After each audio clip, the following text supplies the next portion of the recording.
बिस्मिल्लाहिर्रहमानिर्रहीम। अस्सलाम वालेकुम। हीमाटोलॉजी का फर्स्ट टॉपिक है जिसका नाम है हीमोपोइसिस। हीमोपोइसिस की डेफिनेशन है synthesis of the blood cells, the production of the blood cells, जिसमें इंक्लूड होता है आरबीसी, डब्ल्यूबीसी, प्लेटलेट्स, जो कि बोन मैरो के अंदर ही प्रोडक्शन होती है।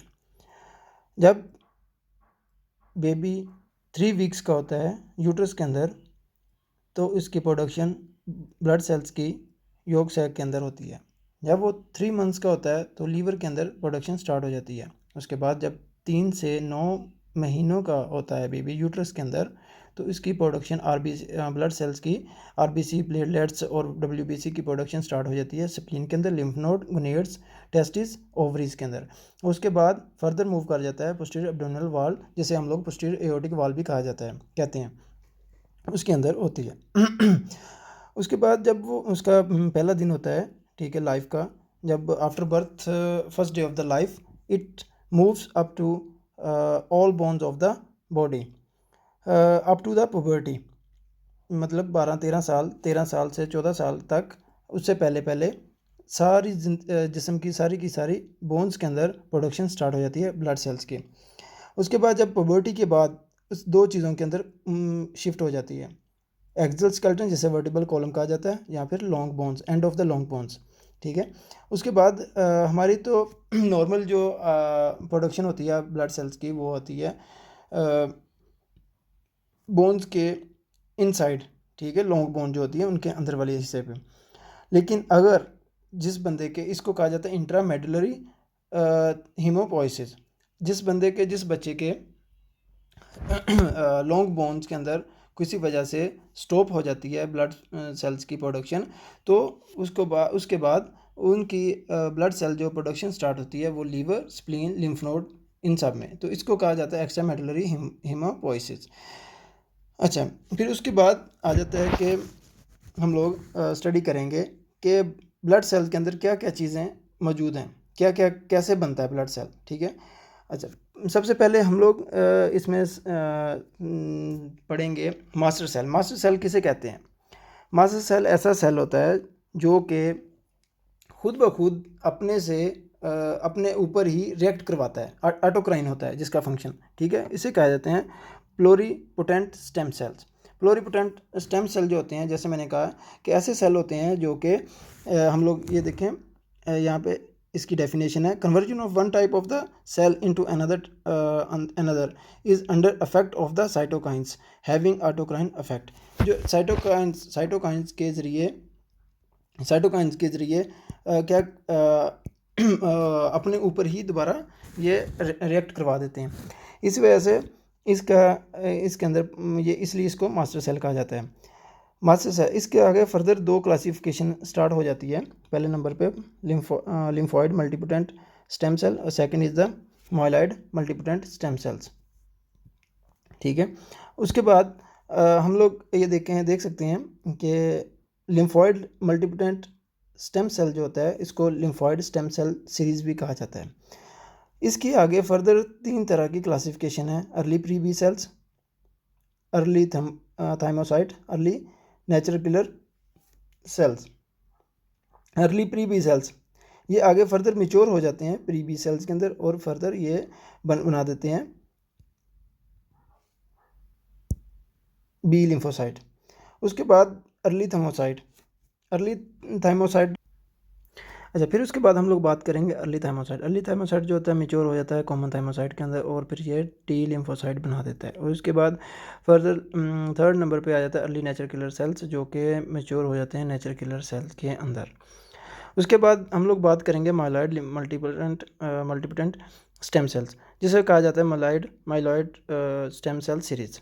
इसके आगे फर्दर 3 क्लासिफिकेशन है, ये बनाती हैं क्लोनीज फॉर्मिंग यूनिट होता है, ठीक है।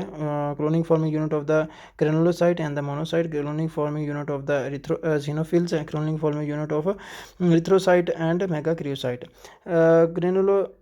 सबसे पहले हम लोग बात करेंगे cloning forming unit granulocyte and monocyte. Granulocyte जो सीरीज़ है उसके अंदर आ जाता है माइलोब्लास्ट आ जाता है, फिर ये मेच्योर हो जाता है प्री माइलोसाइट, फिर प्री माइलोसाइट के बाद ये माइलोसाइट, और फिर मेटामाइलोसाइट के अंदर मेच्योर हो जाता है, और लास्ट में ये बना देते हैं ग्रेनुलोसाइट। ग्रेनुलोसाइट जो होते हैं वो उनके अंदर ग्रेनुलोसाइट्स के अंदर दो तरह के सेल मौजूद होते हैं, न्यूट्रोफिल्स होते हैं और बेसोफिल्स होते हैं। ठीक है, जिसको बेसोफिल्स को मास्ट सेल इसलिए कहा जाता है क्योंकि जब वो वेसल के अंदर मौजूद होते हैं, ठीक है, उनको कहा जाता है बेसोफिल्स। जब वो वेसल्स को क्रॉस कर जाते हैं, ठीक है, उनको कहा जाता है मास्ट सेल्स। जैसा कि कनेक्टिव टिश्यू के अंदर एंटर कर जाते हैं तो उनको मास्ट सेल कहा जाता है। फॉर एग्जांपल लंग्स के अंदर चला गया तो उसको कहा जाएगा मास्ट सेल्स। ठीक है, उसके बाद दूसरे नंबर पे आ जाता है मोनोसाइट। मोनोसाइट जो सीरीज़ है उसके अंदर ये मोनोब्लास्ट सबसे पहले होता है, मोनोब्लास्ट के बाद प्री मोनोसाइट, प्री मोनोसाइट के बाद मोनोसाइट। ठीक है, अच्छा, मोनोसाइट ये cloning forming unit of the granulocyte and the monocyte series थी।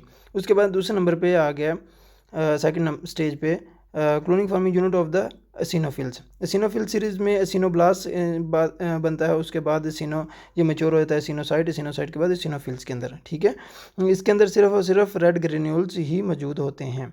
उसके बाद बात करेंगे cloning forming unit of the erythrocyte and the megakaryocyte के अंदर। रिथ्रोसाइट सीरीज़ के सबसे पहले बनता है रिथ्रोब्लास्ट। रिथ्रोब्लास्ट के बाद इससे पहले बनता है प्री रिथ्रोब्लास्ट। उसके बाद प्री रिथ्रोब्लास्ट से मैच्योर होता है रिथ्रोब्लास्ट में। रिथ्रोब्लास्ट के बाद अर्ली नॉर्मोब्लास्ट और जिसे कहा जाता है बेसोफिलिक। उसके बाद इंटरमीडिएट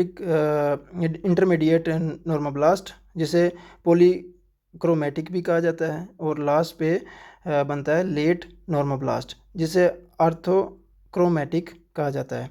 और उसके बाद रेटिकुलोसाइट जिसे हम लोग कहते हैं आरबीसी बेबी आरबीसी कहा जाता है और लास्ट में आरबीसी की प्रोडक्शन हो जाती है। ठीक है, उसके बाद लास्ट में है cloning forming unit of the megakaryocyte series. इसमें मेगाक्रियोसाइट ब्लास्ट बनता है, उसके बाद मेगाक्रियोसाइट के बाद मेगाक्रियोसाइट होता है। मेगाक्रियोसाइट के बाद इसकी ब्रेकडाउन हो जाती है, ब्रेकडाउन होने के बाद ये प्लेटलेट में कन्वर्ट हो जाता है।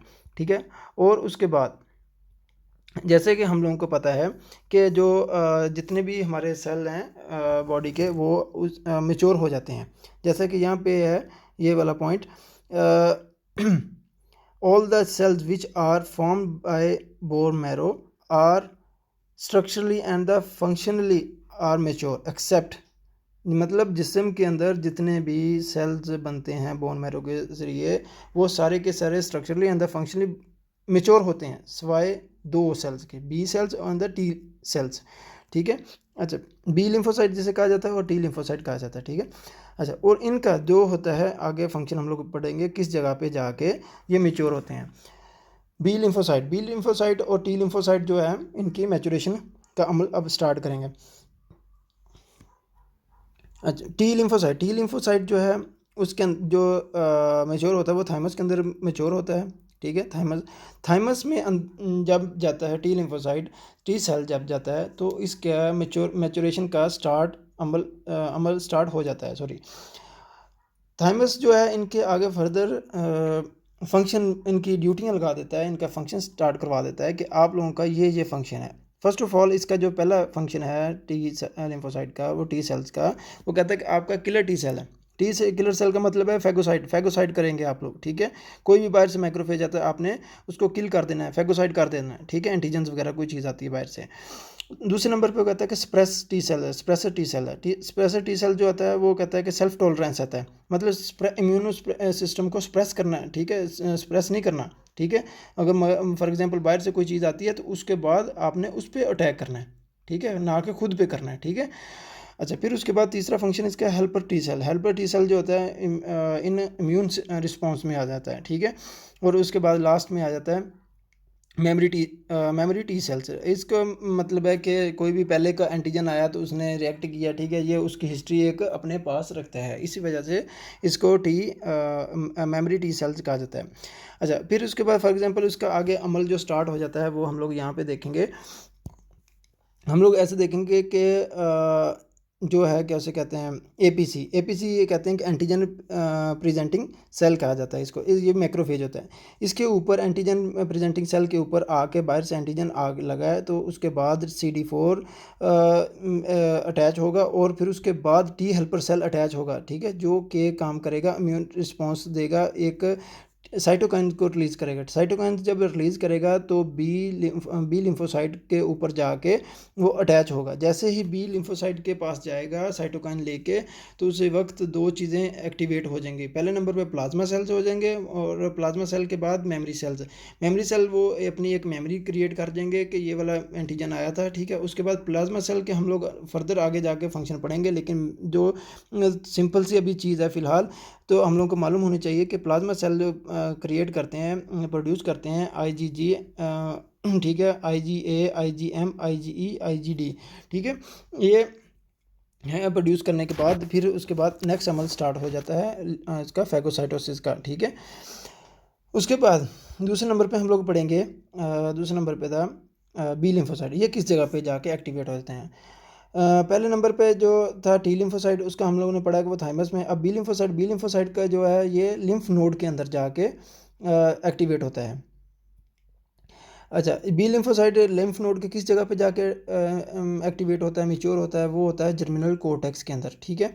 अच्छा, फिर उसके बाद कहता है कि जो सबसे पहले बी लिम्फोसाइट जो है, स्मॉल बी लिम्फोसाइट आता है, वो उसकी क्लीव होती है, मतलब तोड़ फोड़ होती है स्मॉल में, छोटे हिस्सों में उसकी हो जाती है, सॉरी।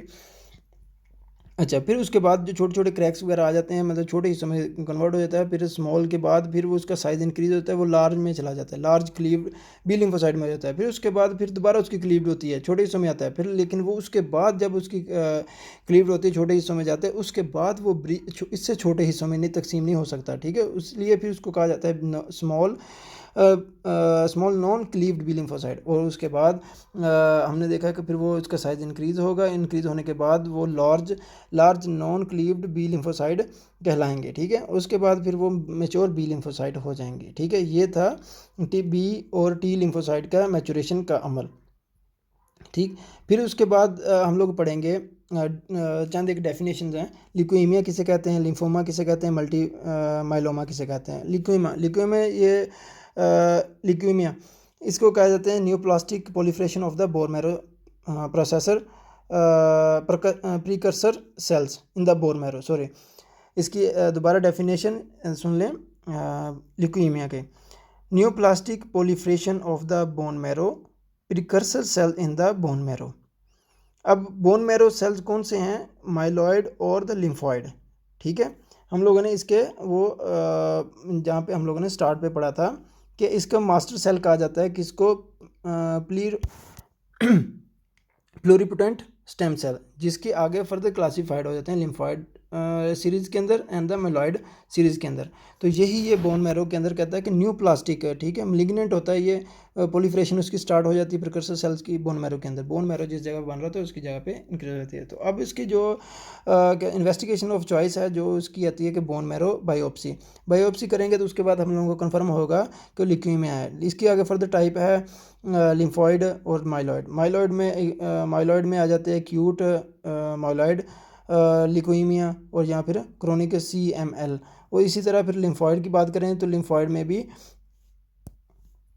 एक्यूट लिम्फॉइड लिकोइमिया हो सकता है, क्रोनिक लिम्फॉइड लिकोइमिया हो सकता है, ठीक है।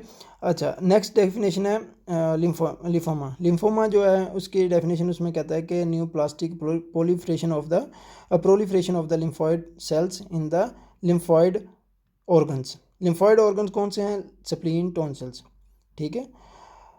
अब 99% जो है बी लिम्फोसाइट के अंदर चला जाता है, बी लिम्फोसाइट का, ठीक है, लिम्फ नोड के अंदर।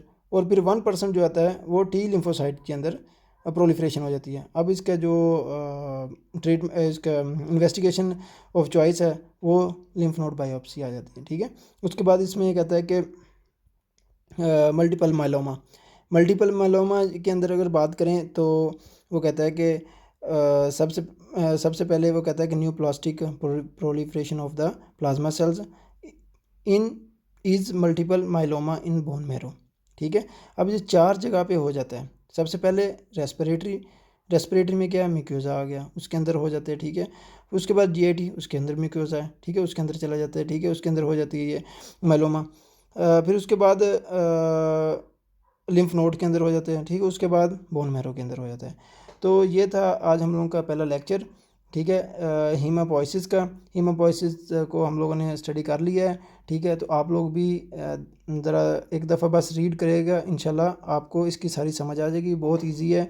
ठीक है, अगर किसी बात की समझ नहीं आती तो काइंडली आप कमेंट कर सकते हैं। और कोई भी इशू आ सकता है तो दोबारा एक्सप्लेनेशन की अगर ज़रूरत पड़ी तो आप बता दीजिएगा। अगर कोई पॉइंट नहीं समझ आता तो कमेंट में कीजिएगा। बहुत शुक्रिया, थैंक यू, अल्लाह हाफिज़।